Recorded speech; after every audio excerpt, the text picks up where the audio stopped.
കേരളം ഉൾപ്പെടെ 13 സംസ്ഥാനങ്ങൾ സംയോജിതമായി 2325 കോടി രൂപ കടമെടുക്കുമെന്ന് റിസർവ് ബാങ്ക് വെളിപ്പെടുത്തുകയാണ്.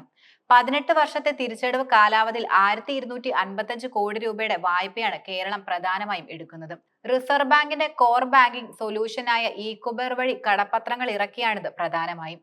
ഈ കടപ്പത്രങ്ങളിൽ നിക്ഷേപിക്കാനും മികച്ച പലിശ വരുമാനം നേടാനും വ്യക്തികൾക്ക് അവസരവും ലഭിക്കുന്നുണ്ട്. അരുണാചൽ പ്രദേശ് 395 കോടി രൂപ, ബീഹാർ 2000 കോടി രൂപ, ഹിമാചൽ പ്രദേശ് 500 കോടി രൂപ, ജമ്മു കാശ്മീർ 400 കോടി രൂപ, കർണാടക 4000 കോടി രൂപ, മേഘാലയ 635 കോടി രൂപ, മിസോറാം 140 കോടി രൂപ എന്നിങ്ങനെയായിരിക്കും കടമെടുക്കുന്നത്. 3000 കോടി രൂപയാണ് രാജസ്ഥാന്റെ പ്രധാന ലക്ഷ്യം. തമിഴ്നാട് 2000 കോടി രൂപയുടെയും തെലങ്കാന 1500 കോടി രൂപയുടെയും കടപ്പത്രങ്ങളാണ് ഇറക്കുക. ഉത്തർപ്രദേശ് 3000 കോടി രൂപ, ബംഗാൾ 1500 കോടി രൂപ എന്നിങ്ങനെയായിരിക്കും കടമെടുപ്പ്. 4 മുതൽ 25 വർഷം വരെ കാലാവധിയുള്ള കടപ്പത്രങ്ങളാണ് ഈ സംസ്ഥാനങ്ങളെല്ലാം തന്നെ പുറത്തിറക്കുക. ശമ്പളം, പെൻഷൻ എന്നിവയുടെ വിതരണം, വികസന പദ്ധതികൾക്ക് പണം ഉറപ്പാക്കൽ തുടങ്ങി നിരവധി ആവശ്യങ്ങൾക്കായാണ് സംസ്ഥാന സർക്കാർ പ്രധാനമായും കടമെടുക്കുന്നത്. കൂടാതെ ഇതിനുള്ള വഴിയാണ് state development loan. Reserve bank ആണ് സംസ്ഥാന സർക്കാരുകളുടെ കടപ്പത്രങ്ങൾ ഇറക്കിയുള്ള ഈ കടമെടുപ്പിന് പ്രധാനമായും മേൽനോട്ടം വഹിക്കുന്നതും. ഓരോ സംസ്ഥാനത്തിനും അവയ്ക്ക് അനുവദനീയമായ പരിധി പ്രകാരമായിരിക്കും കടമെടുക്കുന്നത്. കേരളത്തിന്റെ 1255 കോടി രൂപയുടെ കടമെടുപ്പും ഈ പരിധിക്ക് അനുസൃതമായിട്ടാണ്. മ്യൂച്വൽ ഫണ്ട് സ്ഥാപനങ്ങൾ, പെൻഷൻ ഫണ്ടുകൾ, പ്രൊവിഡന്റ് ഫണ്ടുകൾ, വാണിജ്യ ബാങ്കുകൾ, ഇൻഷുറൻസ് കമ്പനികൾ എന്നിവയാണ് ഈ കടപ്പത്രങ്ങൾ പ്രധാനമായും വാങ്ങുക.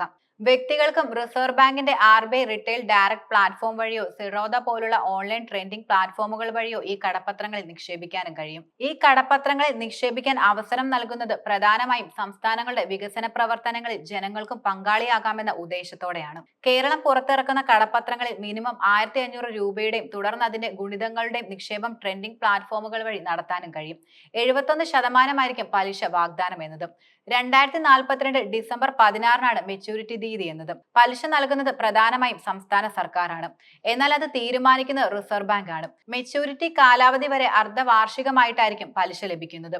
ഓഹരി, മ്യൂച്വൽ ഫണ്ട്, ബാങ്ക് FD തുടങ്ങിയവയ്ക്കാണ് സമാനമായ നിക്ഷേപ മാർഗമായി SDLനെയും പരിഗണിക്കാൻ കഴിയും.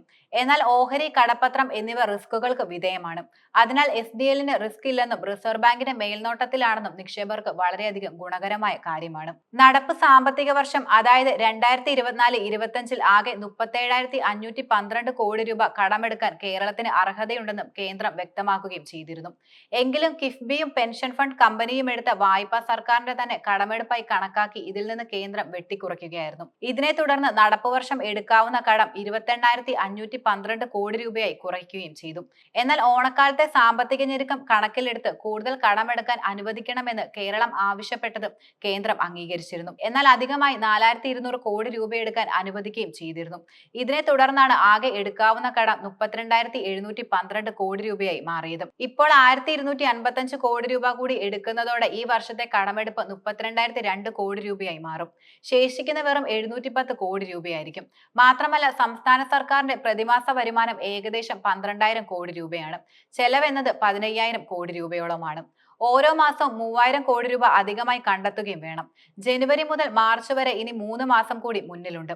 കടമെടുക്കാൻ ശേഷിക്കുന്നത് 710 കോടി രൂപ മാത്രമായതിനാലും സംസ്ഥാന സർക്കാരിന്റെ ഇനിയുള്ള നീക്കങ്ങൾ എന്താകുമെന്ന് ഉറ്റുനോക്കുകയാണ് എല്ലാവരും.